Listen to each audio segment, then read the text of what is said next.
pada pokok keimanannya, yang mencacati pokok keimanannya.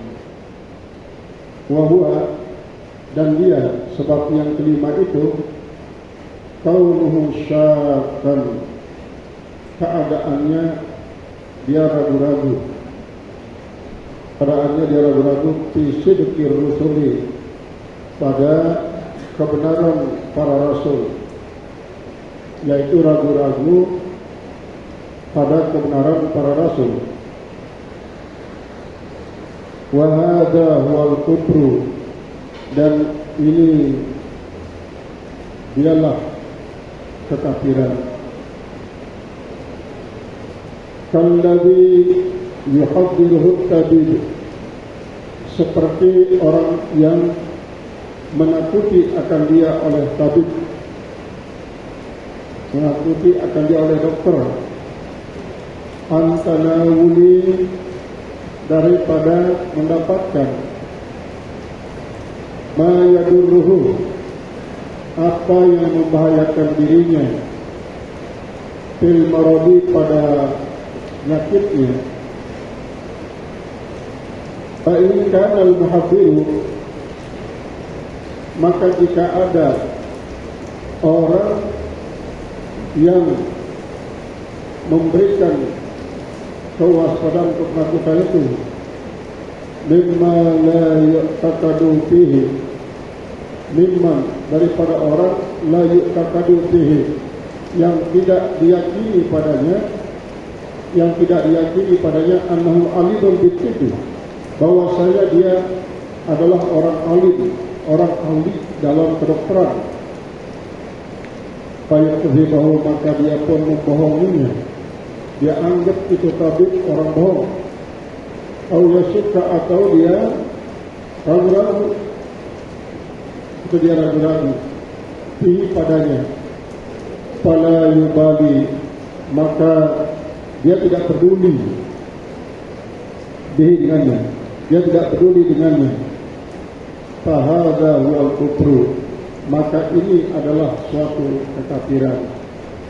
Ini adalah merupakan sebab yang kelima seorang itu sulit mau bertobat, yaitu adalah dia tidak percaya terhadap apa yang dikatakan oleh Rasul, oleh para Rasul. Bahkan seluruh para Rasul tidak dipercayai bahwa kabar yang disampaikan itu merupakan kabar yang mutlak kebenarannya.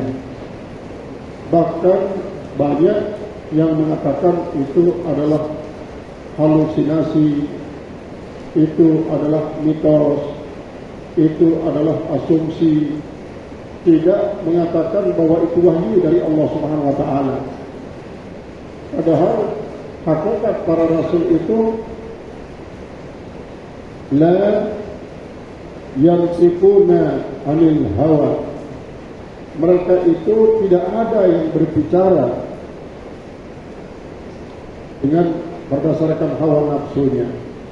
Tetapi orang-orang yang ingkar tetap saja tidak mempercayai akan apa yang dikatakan oleh para rasul tersebut. Nah, inilah sebuah kekafiran. Jadi ditutup kepercayaan mereka dengan sesuatu yang bermula daripada keraguan-raguan. Itu sebabnya diibaratkan bagi seorang dokter.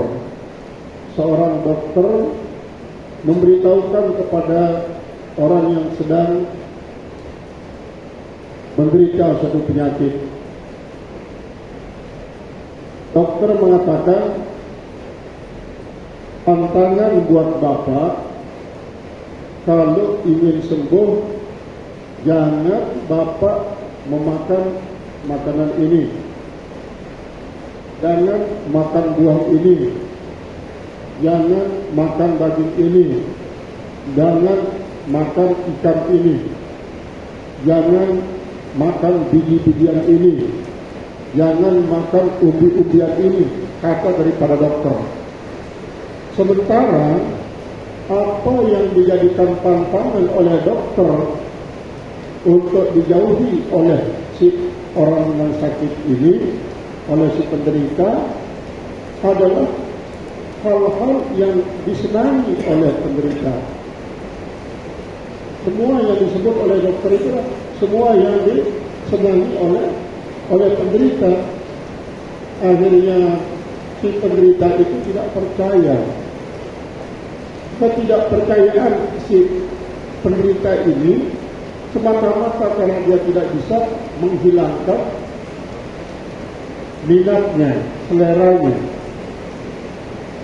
Tidak bisa menghilangkan seleranya. Sehingga dia mengatakan bahwa dokter ini adalah dokter yang tidak ahli, hanya bisa ngomong saja,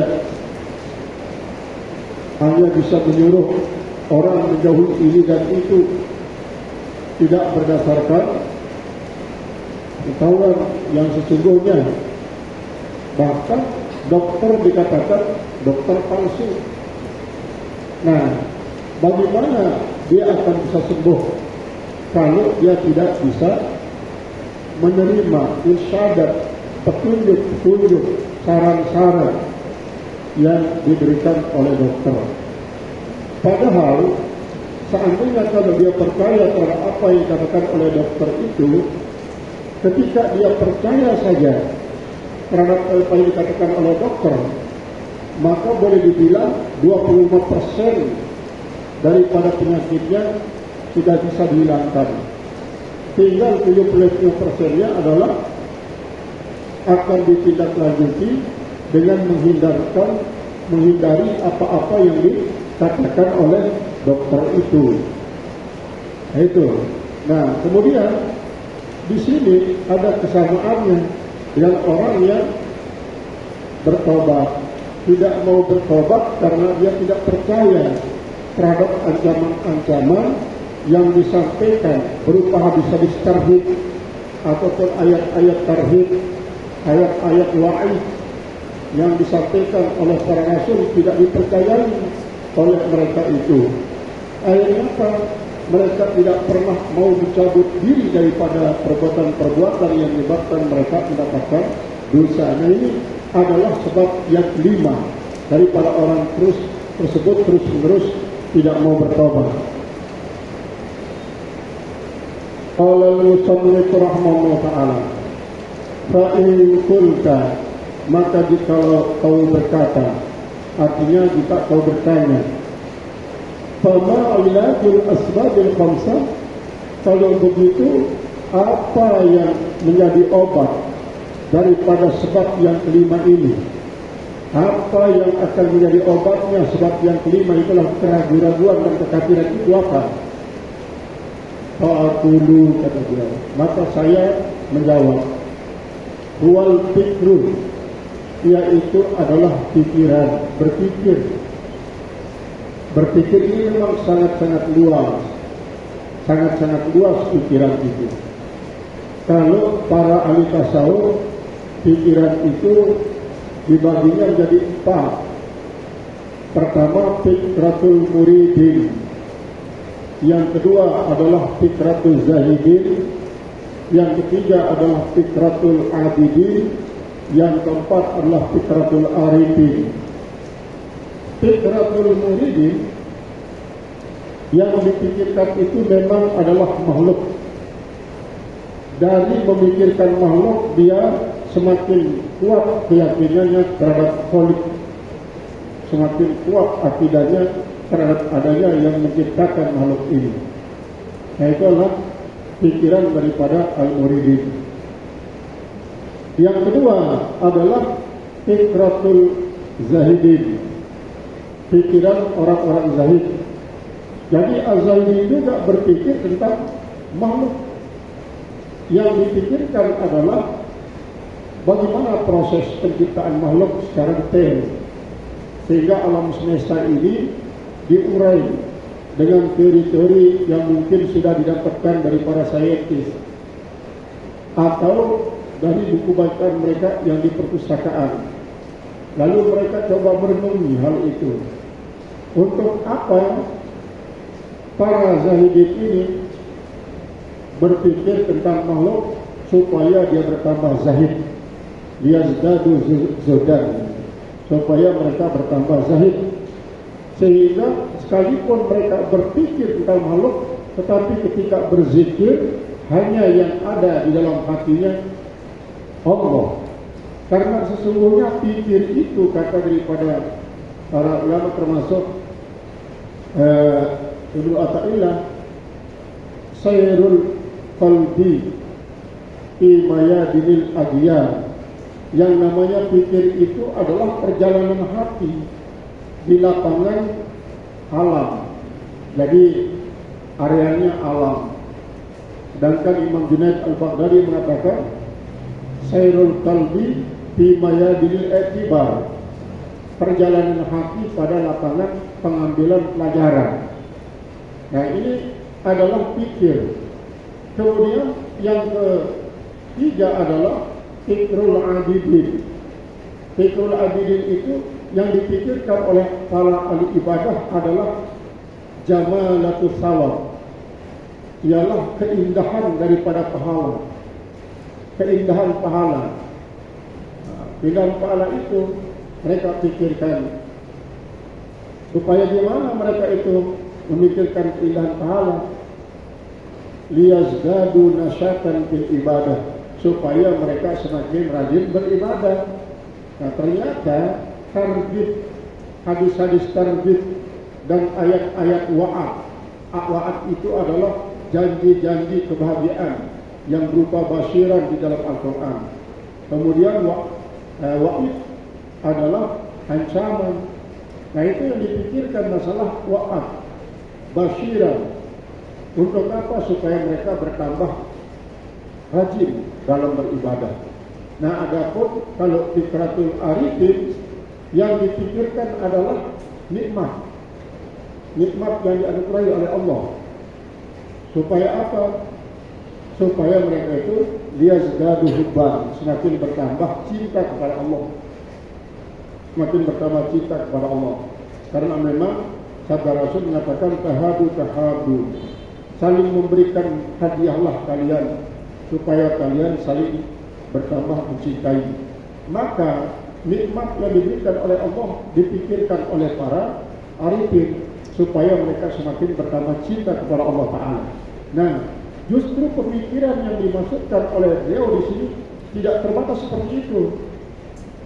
Tapi yang dipikirkan justru adalah bagaimana Allah akan murka kepada dirinya. Yang kedua, dia pikirkan bagaimana kalau Allah mencabut akan iman dari dirinya. Yang ketiga, bagaimana kalau Allah akan menghukum dia di dunia. Di dunia sudah dihukum. Dan yang paling menakutkan adalah bila mereka itu dihukum di akhirat.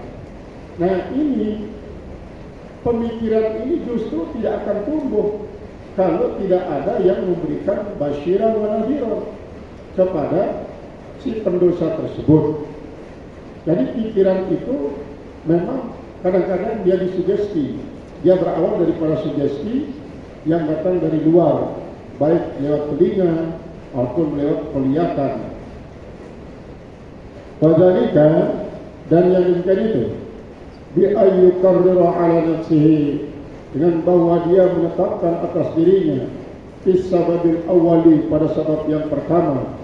Jadi maksudnya sebab yang pertama itu dia terus akui, dia tetapkan, mengakui hal itu. Wa huwa ta'akhurul iqab, yaitu tertundanya pemberian siksaan kepada orang yang berdosa tersebut adalah karena Allah ingin memberikan kesempatan, berkehendak untuk memberikan kesempatan terhadap hambanya. Lalu kesempatan itu harus digunakan untuk bertobat, untuk memperbaiki diri. Itu harus dipikirkan, sehingga Allah sangat baik kepada hambanya. Karena seperti dalam hadis qudsi dikatakan, inna rahmati qad sabaqat ghadabi, sesungguhnya kasih sayang saya itu telah mengalahkan akan kemurkaan saya, atau artinya juga telah mendahului kemurkaan saya. Jadi kalau sudah dikasih sayang tidak mau, berarti di situ yang diminta sebenarnya adalah azab. Maka Allah pun akan mengazabnya.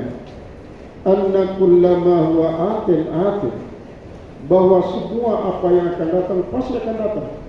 Wa anna adaban wa anna ghadan lin nadirina qaribun, dan bahwasanya besok itu lin nadirin, bagi orang-orang yang berpikir, bagi orang yang memandang dengan penuh pikiran, qaribun. Makanya dikatakan kullu atin qarib, semua yang akan datang itu semuanya dia dekat, dia sangat dekat, semua yang akan datang itu dekat. Wa annal mauta aqrabu, dan bahwasanya kematian itu jauh lebih dekat, ila kulli ahadin, kepada setiap orang, min syiraki na'lih, daripada tali sandalnya sendiri. Nah, itu yang pernah dikatakan oleh Nakhtal, sebenarnya punya syair itu Nakhtal.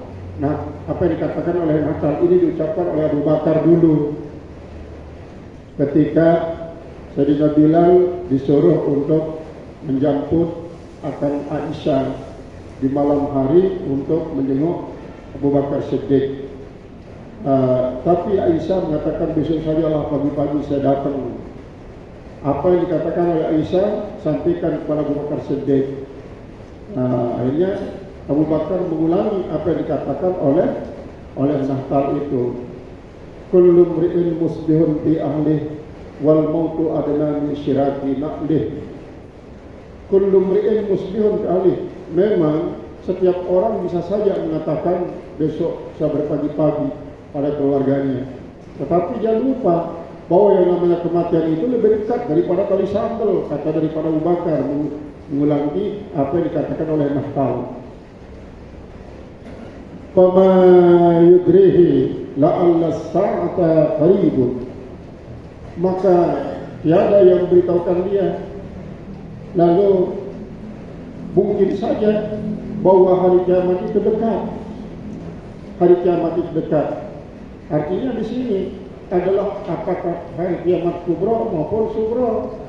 Kiamat kubro ya tetap dia berupa kematian dan bencana-bencana yang lainnya yang membawa kematian. Kemudian adapun kiamat kubro ya penghancur luluhan alam semesta yang oleh para sains kadang-kadang sebagian mereka kontroversi tentang ada penghancuran alam semesta ini. Ada yang mengatakan tidak akan pernah terjadi penghancuran alam semesta.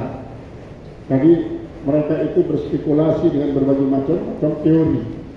Sehingga sekarang ada seorang perempuan, dia sudah mulai lepas landas dari bumi dan dia ingin tinggal di planet Mars sendiriannya.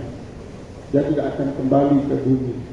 Wallahu a'lam bagaimana pertimbangannya mau tinggal di planet Mars. Apakah dia sangat bising di bumi lalu mau tinggal sendirian di planet Mars, atau mungkin sudah ada teman-temannya yang lain yang tinggal di planet Mars. Karena bulan saja sudah dikapling oleh orang Amerika, sudah dikapling itu oleh orang Amerika supaya menjadi alternatif ketika bumi ini mendekati kehancuran karena sudah banyak dieksploitasi oleh manusia dengan pertambangan yang macam-macam, pertambangan segala macam yang bisa menembus bumi akan nanti menyebabkan nanti bumi menjadi retak. Ketika dia retak akan terpental paruhnya ke planet lain, terjadilah paruh semesta. Mereka sudah coupling bulan, kemudian Mars juga begitu. Jadi wallahu a'lam bagaimana pertimbangan orang-orang tersebut. Sudah bosan tinggal di bumi. Qala wal mutaakhiru, dan orang-orang yang terlambat, orang yang belakangan, idza waqa'a sara najizan, apabila dia sudah terjatuh maka jadilah dia sebagai orang yang berdosa. Wa yuzakkiru nafsahu, dan lalu dia memberikan peringatan terhadap dirinya, annahu abadan, bahwasanya annahu abda'a fid dunyahu, annahu abadan fid dunyahu. Abadan atau abadan fid dunyahu, yaitu dia mengira bahwa dirinya selama-lamanya di dunianya itu ia ta'abu fil hali, yaitu dia merasa lelah pada saat sekarang ini, li khawfi amrin fil istiqbali, karena dia takut terhadap perkara yang akan terjadi pada masa akan datang. Memang rasa takut itu adalah sifatnya manusiawi dan dialami oleh sebagian besar daripada manusia, kecuali kalau manusia-manusia yang sudah panah, dia serah pasrah kepada Allah Subhanahu wa taala tentang apa yang terjadi pada hari esok. Dia serahkan kepada Allah taala, apakah akan membahagiakan atau menyengsarakan, itu semuanya adalah iradah Allah. Nah, jadi ada orang yang hari ini sangat lelah, dia merasa takut terhadap apa yang akan terjadi hari esok. Nah, kalau itu dirasakan, maka dia akan bisa melakukan pertobatan dengan segera. Karena apa? Tentunya dia dengan rasa takutnya itu dia ingin mencari apa? Dia ingin mencari obat daripada rasa takut tersebut. Maka satu-satunya obat adalah bertobat. Yarkabul bihara wa yukasil asfara. Karena dia itu mengendarai kendaraan laut, wa yukasil asfara, dan dia mengukur jarak tempuh dalam rantauannya di ajlir ribahin, yaitu semata-mata karena laba alladhi yazunnu, laba keuntungan yang ia kira, annahu qad yahtaju ilahi, bahwasanya kadang-kadang dia berkendak padanya fitanil hal, pada keadaan yang kedua. Artinya dia terus berpikir dengan mengkalkulasikan. Jadi dia kalkulasikan, dia ukur jarak tempuhnya dengan mempergunakan kendaraan laut. Misalnya kalau dia menggunakan kendaraan laut, masa yang akan ditempuh adalah sekian hari atau sekian minggu atau sekian bulan. Jarak yang akan ditempuh sekian mil. Kemudian bekal yang akan dihabiskan selama dalam perjalanan itu sekian dolar.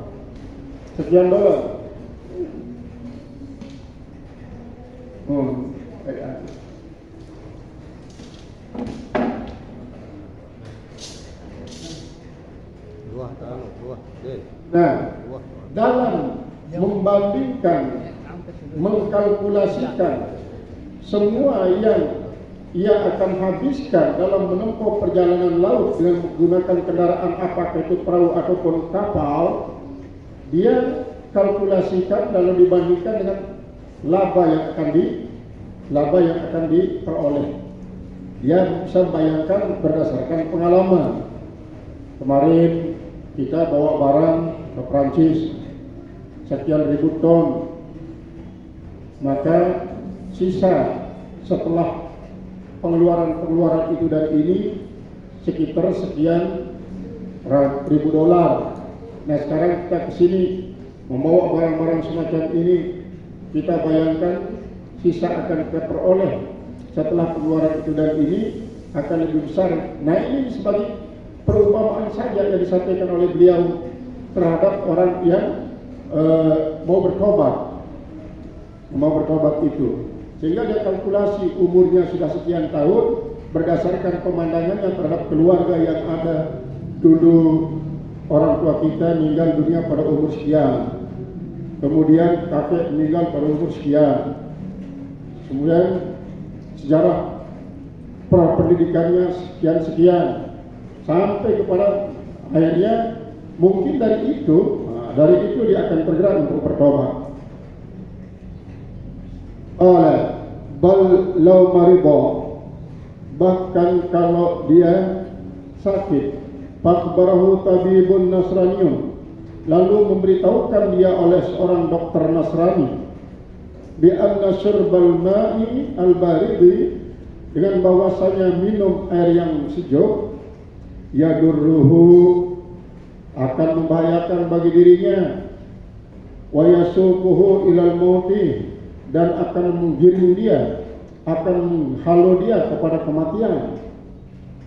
Wa kana al-ma'ul barid, sedangkan air yang sejuk itu aladdal asya'i indahu, paling enak sesuatu di sisinya. paling enak suatu di sisinya. Nah, jadi ini seperti tadi itu, sesuatu yang dianggap sangat cocok dengan seleranya, tiba-tiba itu yang disuruh meninggalkan oleh dokter. Dia tidak percaya kepada apa yang dikatakan oleh dokter tersebut.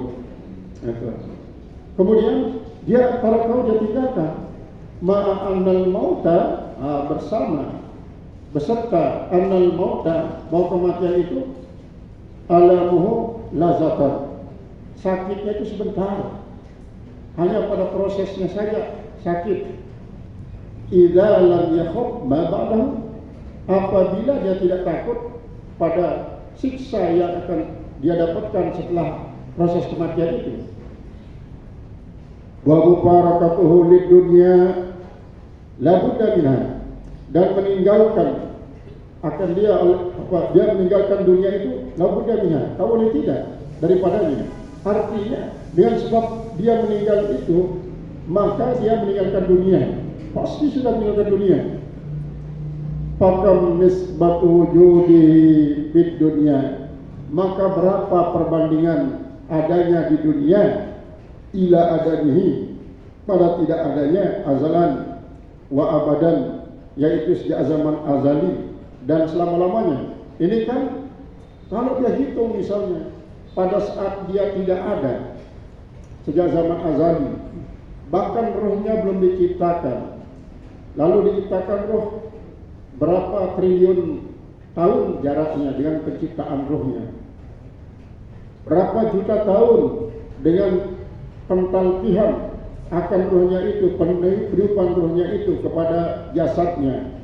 Lama di dalam perut rahim atau dari ibu-ibu adalah dia dipersatukan jasadnya dengan rohnya hanya dalam rentang waktu 4,5 bulan baru keluar. Nah, kemudian di bumi berapa lama dia hidup? Nah, setelah dia mati berapa lama dia menunggu pembangkitan?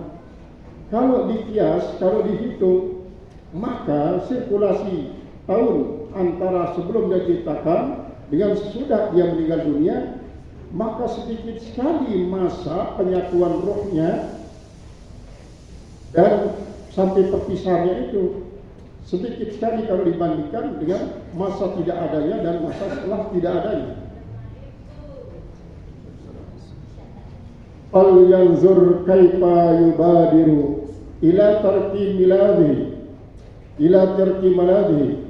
maka hendaklah dia memandang bagaimana dia bersegera kepada meninggalkan kelezatan-kelezatannya, biqaulin zilliyin, biqaulin zammiyin, yaitu dengan ucapan orang yang mencela. Lam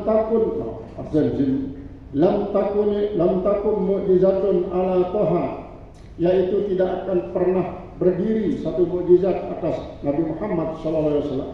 Ala tibihi katanya. Ala tibihi sallallahu alaihi wasallam. Lam takun mu'jizatun ala tibihi, tidak ada berdiri mukjizat atas kedokterannya. Fayaqulu, maka dia berkata, kaifa yaliku, bagaimana dia pantas diakli di dalam akal saya, ayyakuna qaulul anbiya'il mu'ayyidina, yaitu dengan bahwa ada qaulul anbiya'i, perkataan para nabi al-mu'ayyidina bil mu'jizat, yang diperkuat dengan mukjizat ini di sisi saya. Artinya gini, kalau ternyata dari saran dokter itu dia percaya karena pikirannya sudah digiring sehingga dia menemukan kesembuhan dengan apa yang diberikan irsyad, petunjuk oleh dokter.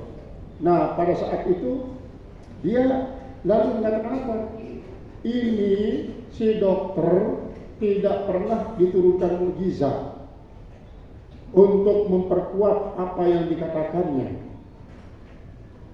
Sementara para nabi rasul, terutama sekali Nabi saya, Nabi Muhammad, dia berkata tidak berdasarkan hawa nafsu, dan betapa banyak penjelasannya diperkuat dan dibuktikan dengan mukjizat, kenapa saya tidak akan percaya? Kenapa saya tidak akan percaya? Jadi apabila saya percaya kepada dokter yang kata-katanya tidak dibuktikan dengan mukjizat, maka kepada Nabi Rasul wajib saya percaya. Sedangkan para tabi'in saja saya percaya. Duna qauli Nasrani, yaitu bukan seperti pada orang Nasrani. Yada'at tibba li nafsi, dia mengakui kedokteran bagi dirinya sendiri bila mujizatin, tanpa ada mujizat, alati di atas kedokterannya. Wala yashhadu lahu illa awamul, la yashhadu lahu illa awamul khalqi, tidak ada yang menyaksikan baginya kecuali adalah orang-orang yang awam. Orang-orang awam dipengaruhi oleh si tabib Nasrani itu. Tanpa dia mencari dalil, orang awam itu sudah langsung percaya. Karena apa? Ya orang awam, bagaimana dia akan mencari dalil? Dia hanya melihat kepada siapa yang berkata. Mereka lalu bilang apa? Ini kan yang berkata dokter yang pengalaman dan sudah bisa mengobati banyak orang. Dan ketika orang tidak percaya terhadap petunjuknya, orang-orang itu bahkan sakit sampai mati. Kenapa tidak kita percayai? Yang dipandang oleh zahirnya. Allah musannif rahimahullah ta'ala, wa idza kuntu la asku wa kaifa yakunu adzabun nari indi, dan bagaimana ada azab neraka di sisiku akhaffa min adzabil marad, lebih ringan daripada sakitnya sakit, azabnya sakit, hukuman sakit, siksaan sakit. Artinya kalau sakitnya suatu penyakit yang kita derita itu sangat-sangat menyakitkan, bagaimana mungkin saya akan sabar terhadap derita yang akan disebabkan oleh neraka? Kalau begitu ya saya harus bertobat, karena tobat adalah merupakan obatnya. Sebagaimana saya percaya terhadap apa yang dikatakan oleh tabib itu, demi penyakit saya hilang, penyakit dunia ini hilang, kadang-kadang di kiamat hilang. Nah, kalau azab neraka tidak kita siapkan obatnya dari sekarang, maka kita tidak akan bisa keluar daripada sakitnya neraka itu. Nah, ini akan mendorong mereka kalau itu berobat sajalah. Wa kullu yawmin fil akhirati, dan setiap hari di akhirat itu bimiqdari 50 alfasanatin min ayyamid dunya, satu hari di dalam neraka adalah bagikan 50.000 tahun daripada hari dunia. Berarti kalau dia ukur sakitnya di dunia ini, sakit apapun yang derita, begitu dia merasa kesakitan. Padahal kalaupun dia sakit, ya Nabi Ayub alaihissalam 17 tahun dia sakit, digantikan dengan kesembuhan. Dalam rentang waktu 17 tahun itu Nabi Ayub dia sabar, dia tabah. Nah, adapun satu hari diazab dalam neraka sama sakitnya dengan derita yang dialami di dunia ini selama 50.000 tahun. Padahal sejak Nabi Adam turun sampai sekarang ini belum sampai 10.000 tahun, baru berkisar antara 8.000 tahun turunnya Nabi Adam ke bumi dari surga. Ini 50.000 tahun ukuran sehari di dalam neraka. Bahkan bukan di neraka, di mahsyar saja. Inna yawman inda rabbihim 50 alfasanatin lima ta'udun. Wa bihadza tafkiri wa bihadza tafakkuri, dan dengan tafakur ini, bi'aini dengan ainnya, yu'aliju al-ladzatal gharibata alaihi, yaitu akan dapat mengobati lezatnya yang dapat mengalahkan atasnya. Wa yukallifu nafsahu, dan ia memaksakan akan dirinya tarka untuk meninggalkan akan semua yang menyebabkan ia tidak mau bertobat itu. Dia tinggalkan, jadi dia terdorong untuk bertobat. Wa yaqul, dan berkata, idza kuntu la aqdiru, apabila saya ini tidak kuasa, ayat tidak kuasa ala tarkili ladzati ayyamil umri, atas meninggalkan kelezatan saya pada hari-hari umur saya, wa ya ayyamu qalailah, yaitu adalah para hari-hari saya mengalami kekurangan. Aqdiru ala dzalika, saya kuasa atas hal itu. Pakai Pak Akdir. Bagaimana mungkin saya akan kuasa? Artinya kalau meninggalkan kesenangan-kesenangan di umur saya saja itu tidak mampu saya tinggalkan pada waktu yang sedikit, lalu bagaimana saya akan bisa?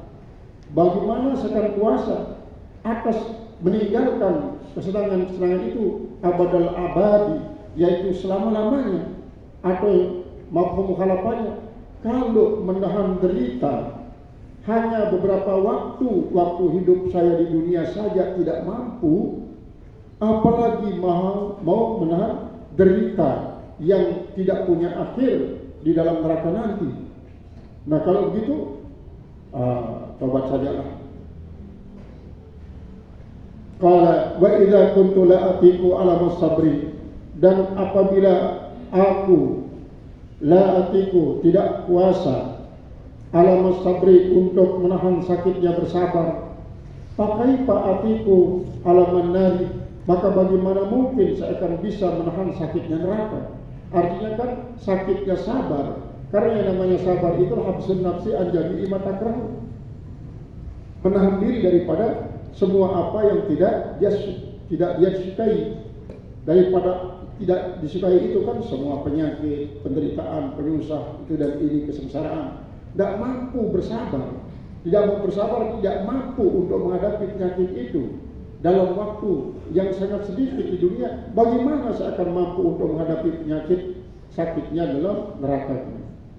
Wa idza kuntu la asbiru, dan apabila ada aku yang tidak bisa sabar an zahari fid dunya, daripada perhiasan-perhiasan dunia, ma'akuduratiha, bersama keruhnya, watanagusiha, dan bersama suramnya, wamtidhali safwiha, dan bercampur kebersihannya, bikadriha, dengan kekeruhannya.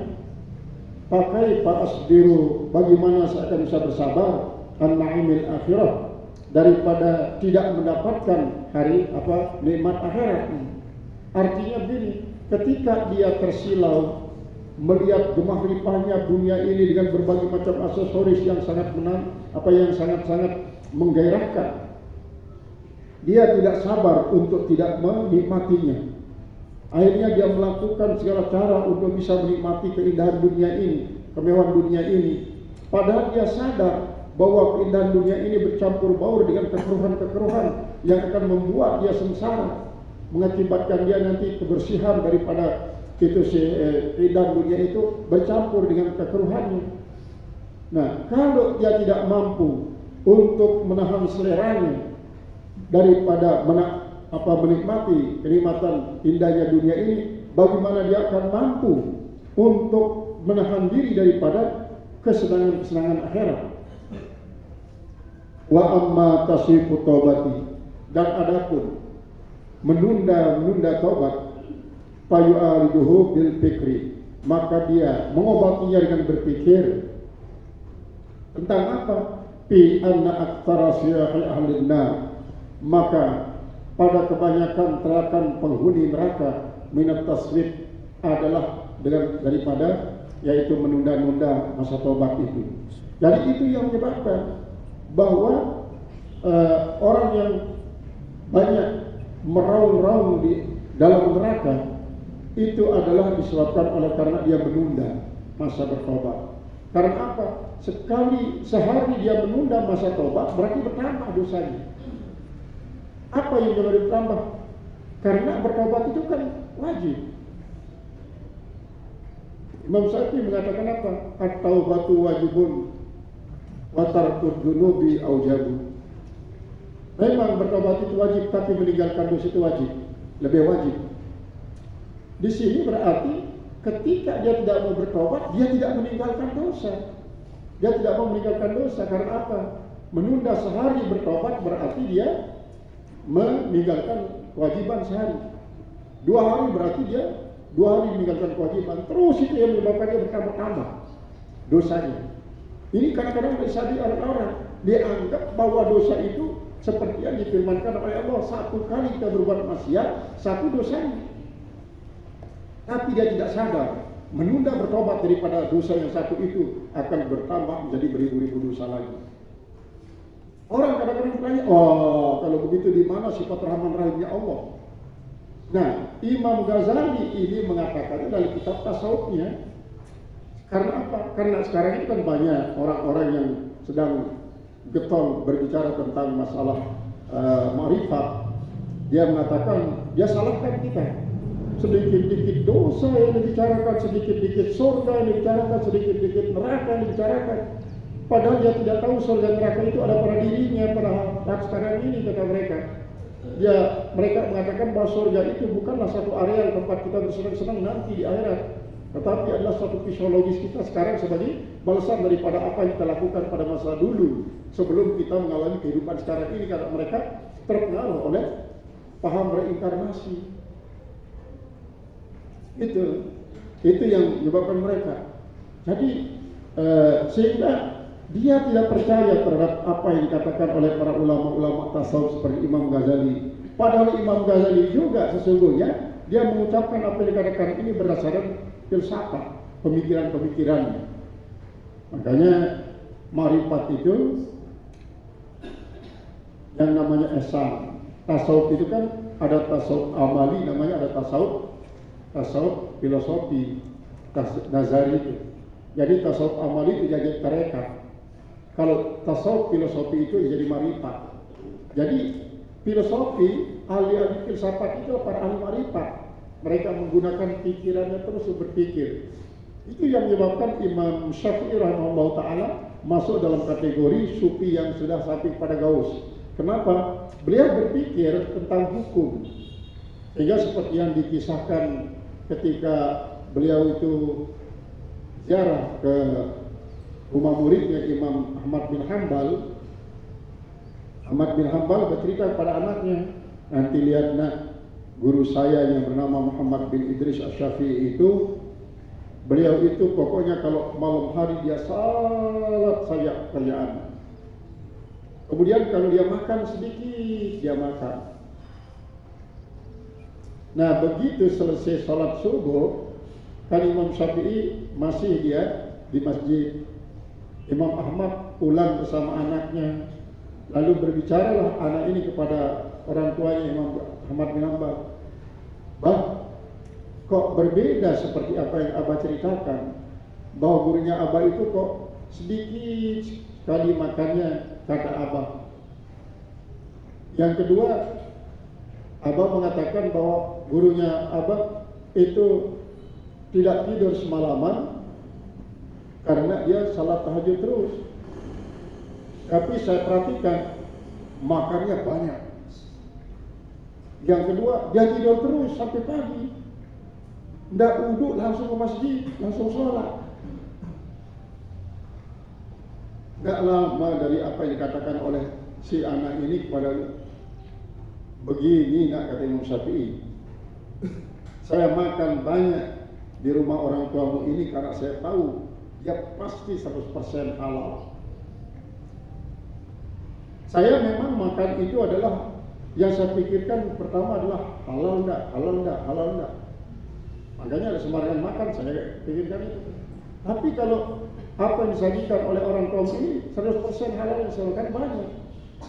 Dan yang kedua, kau melihat saya tidur.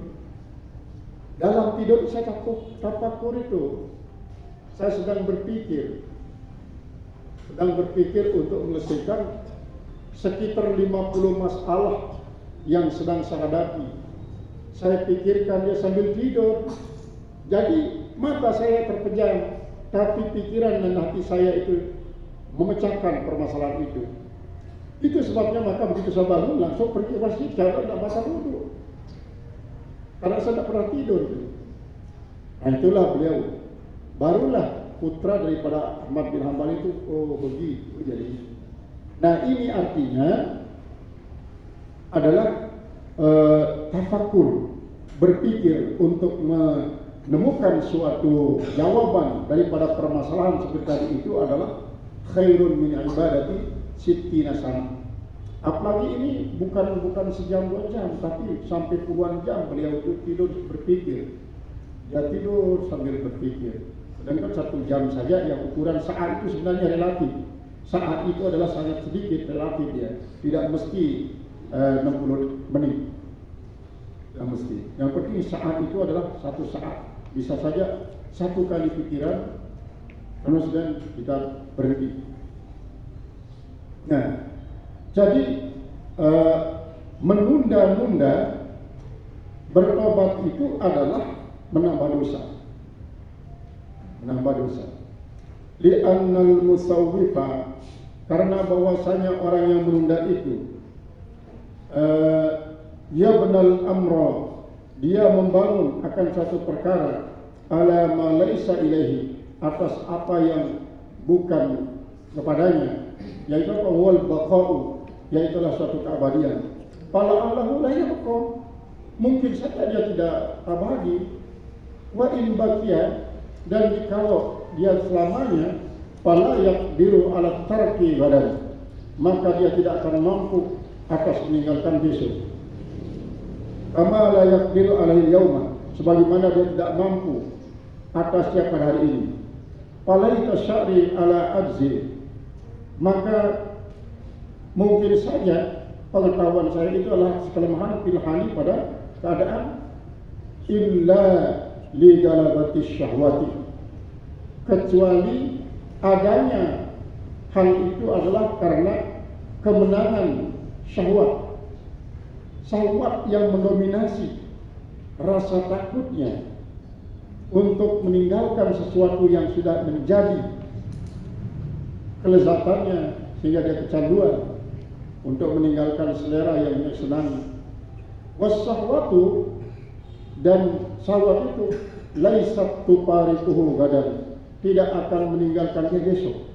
Bal tatada'afu, bahkan dia semakin berlipat-lipat ganda.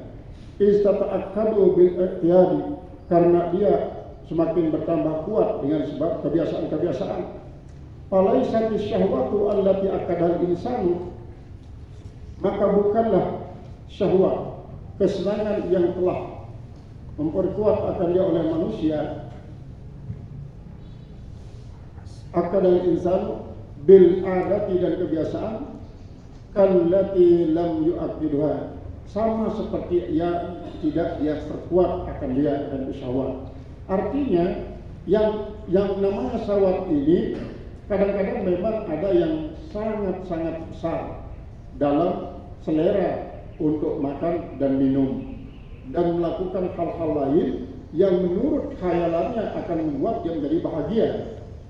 Dan kadang-kadang ada yang sifatnya sampai 35%, 50% dari segi psikologisnya, kejiwaannya. Nah, kebiasaannya hal itu kadang-kadang dia bisa dari kecil semakin bertambah, karena semakin dia menghayalkan apa yang membuat dia tertarik itu, semakin berkembang syahwatnya. Wa an hada, dan berdasarkan inilah, itu sebab inilah halakal musawwifuna, menjadi binasa orang-orang yang menunda-nunda itu, li'annahum yazunnuna, karena bahwasanya mereka itu mengira al-farqa bainal mutamathilina, yaitu memisahkan. Mereka mengira bahwa memisahkan antara orang-orang yang bersamaan, wala yazunnuna, dan mereka tidak mengira annal ayyama mutasyabihatun, bahwasanya hari-hari itu dia ada kesamaan satu dan lainnya.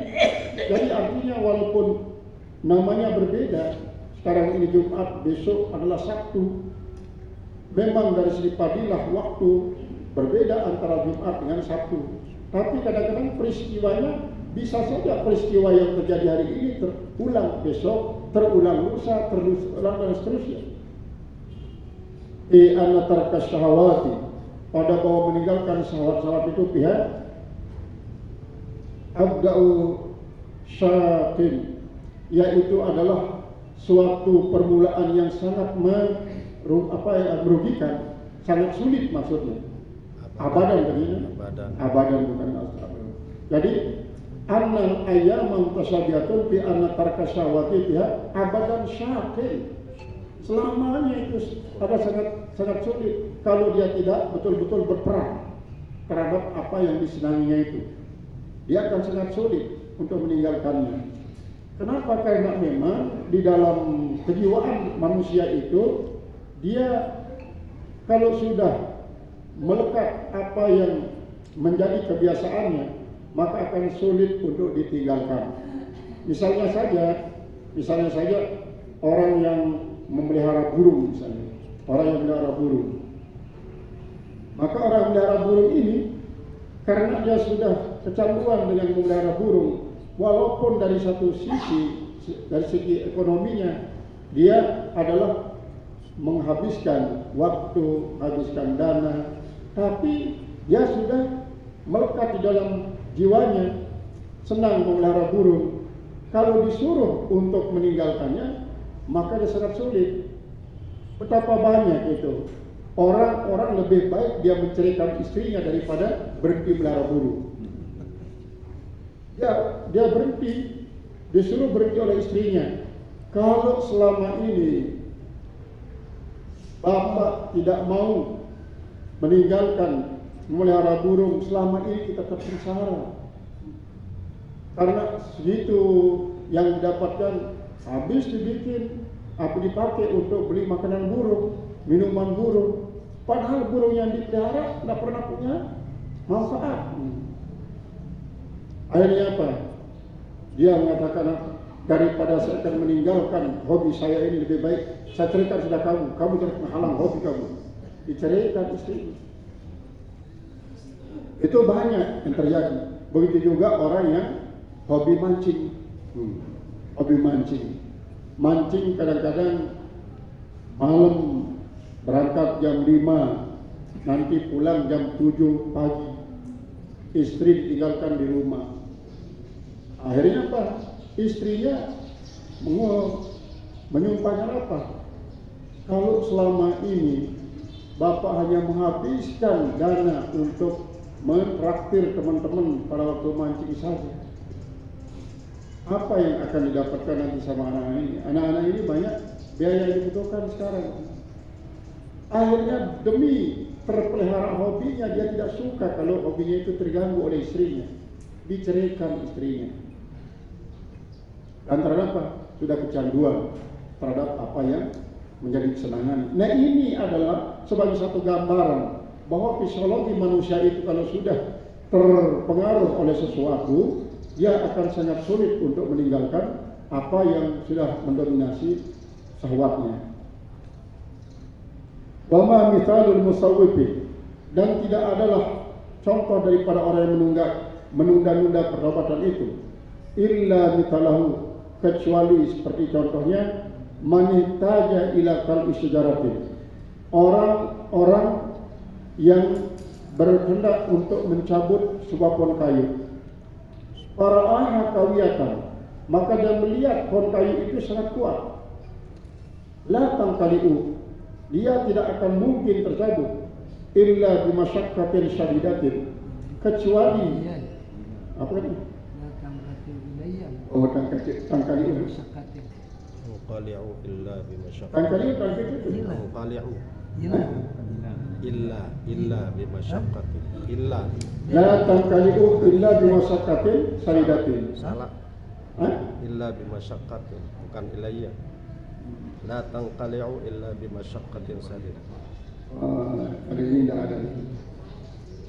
Kalau kita ikuti ini, maka la tanqali'u, tidak akan bisa tercabut itu pohon kayu illa bimasyaqqatin sadidatin, kecuali dengan kesulitan yang sangat sulit.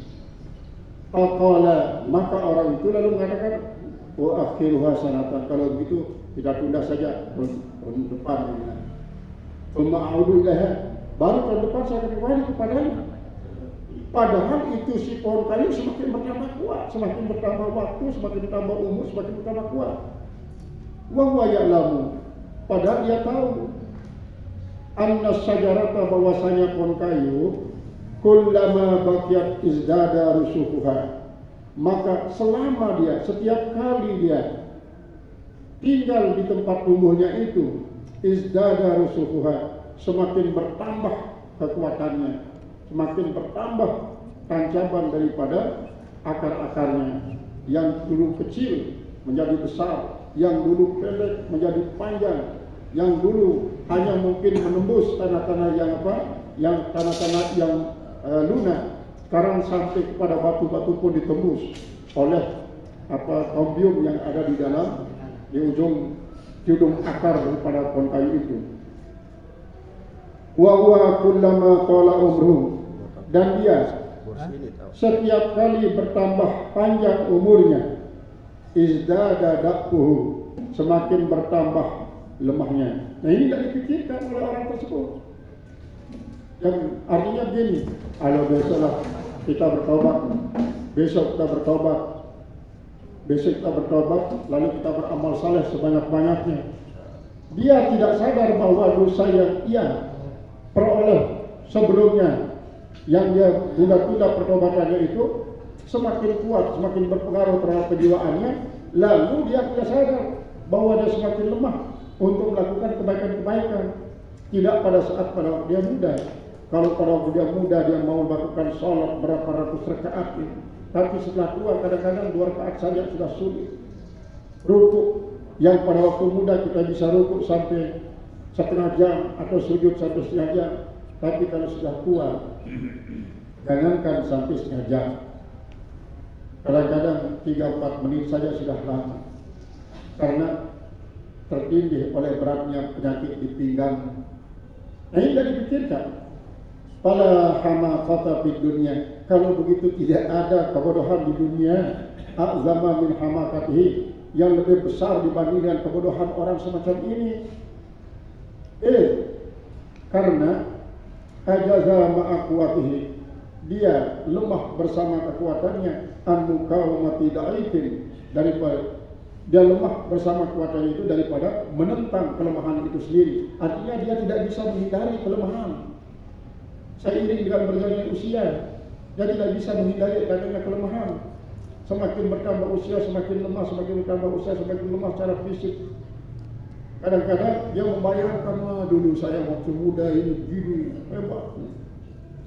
Dia pandang foto-fotonya sebagai seorang binaragawan, sebagai seorang binaragawati, tapi setelah tua, mana binaragawanmu yang dulu itu? Jangankan sampai mempertahankan fit bodinya, tidak bisa mempertahankan satu gigi saya, tidak bisa. Fakhadha yantadirul galabata alaihi, maka mulailah dia memandang akan kekalahan atasnya. Idza da'ufa, apabila dia lemah, huwa binafsi, pada dirinya sendiri, wa qawiya da'ifu, lalu yang kuat justru adalah kelemahannya.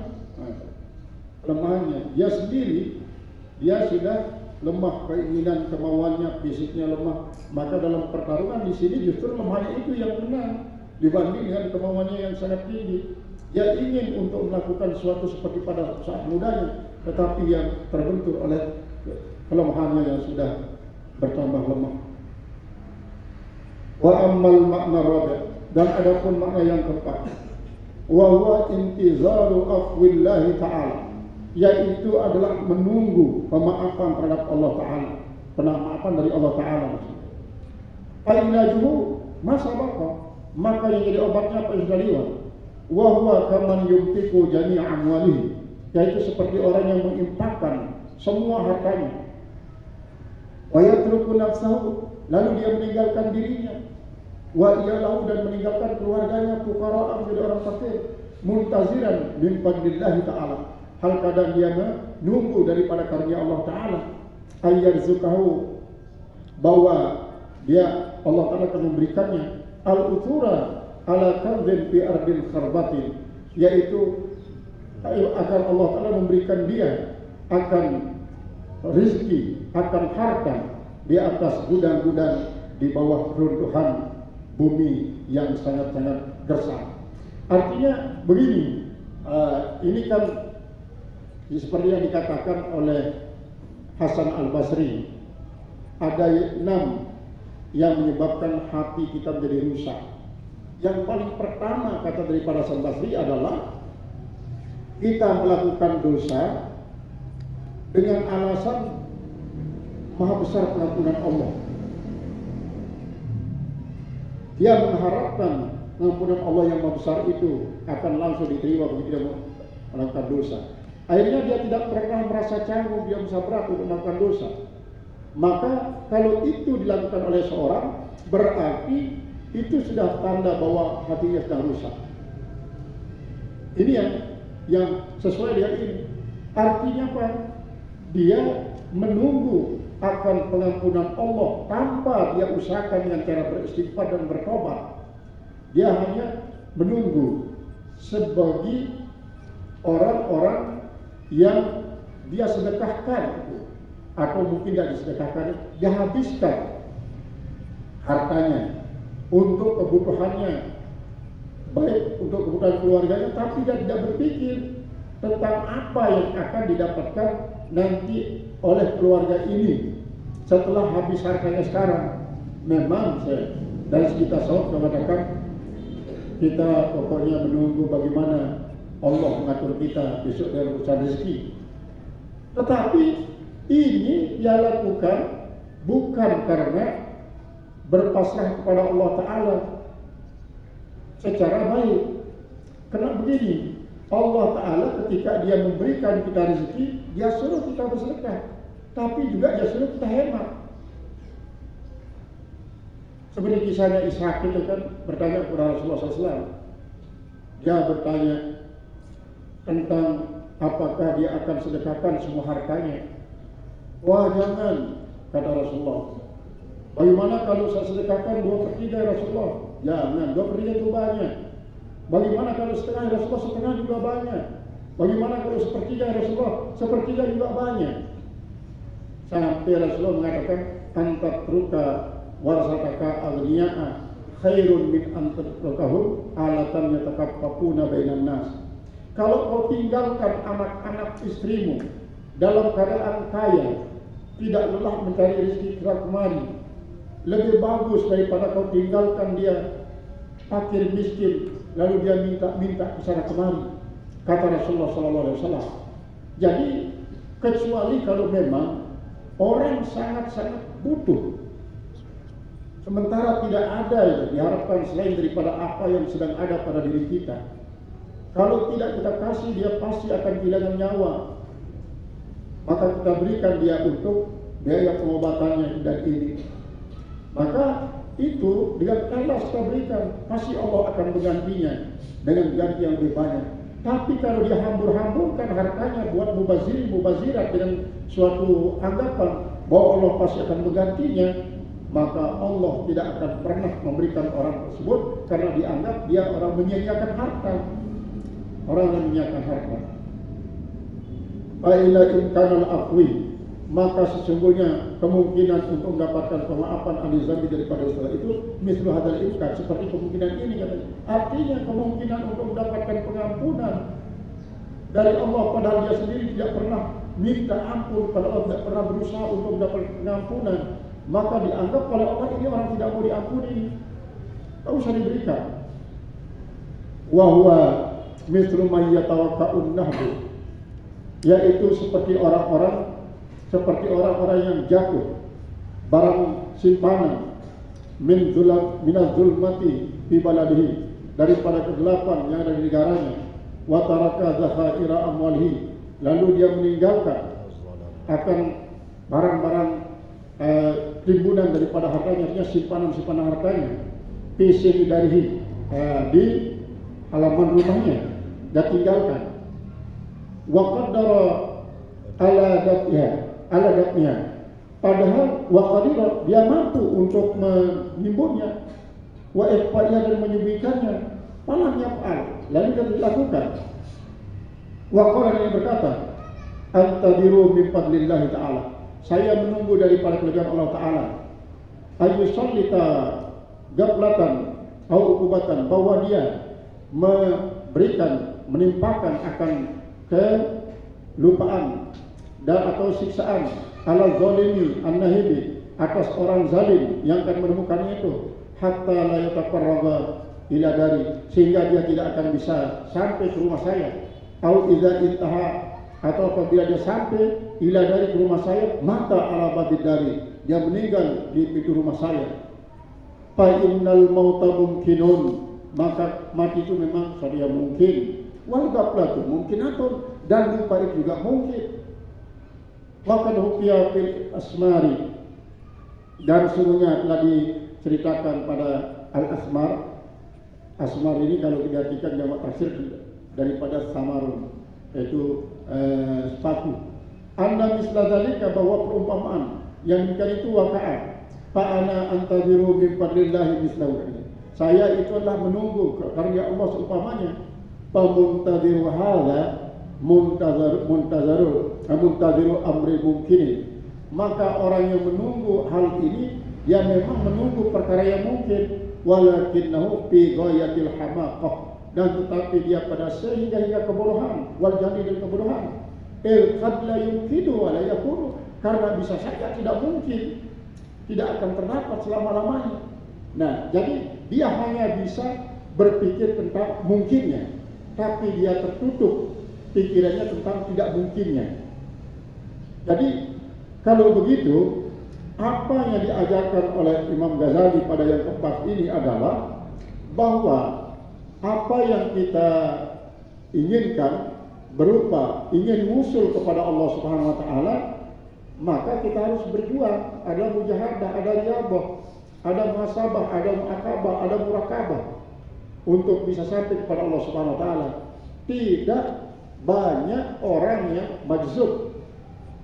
Tidak banyak orang majzub. Dan orang mazhab ini pun tidak semerta-merta dia mazhab, tapi itu juga tidak bisa terlepas daripada kedua doa orang tuanya.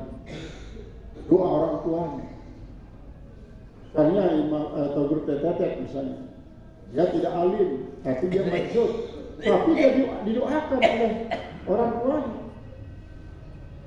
Karena apa?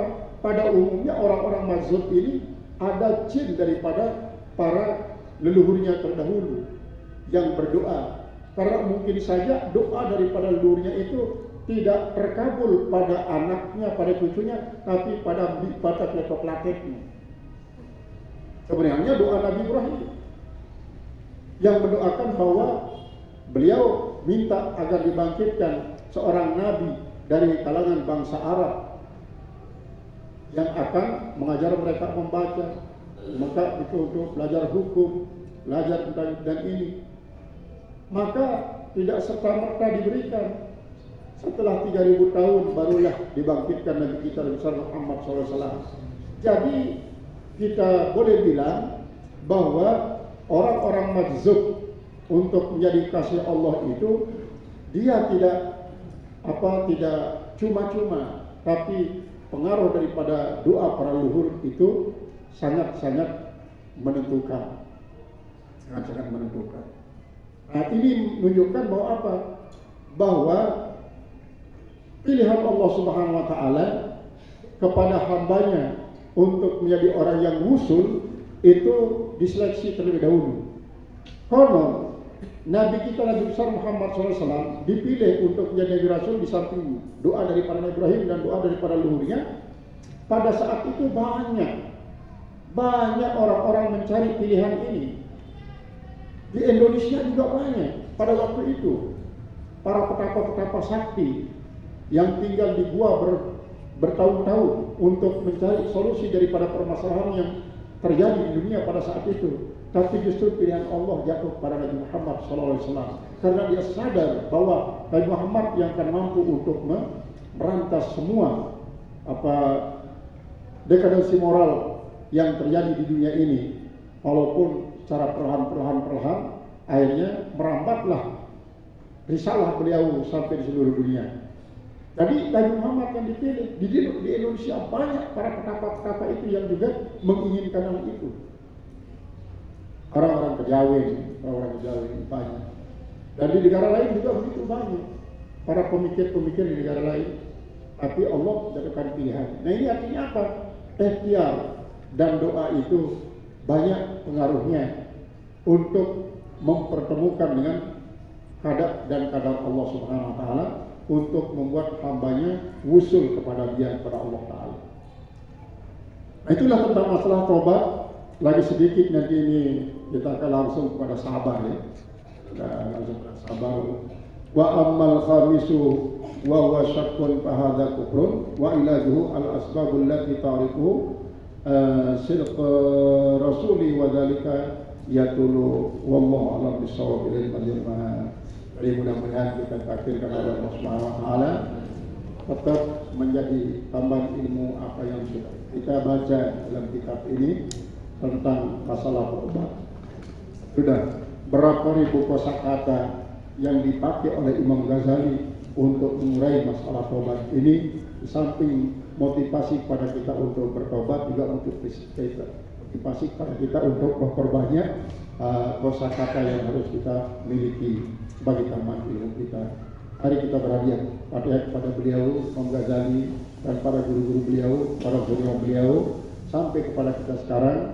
Semoga mendapatkan penyatuan tempat dengan beliau nanti di dalam surga. Barakatul Fatihah.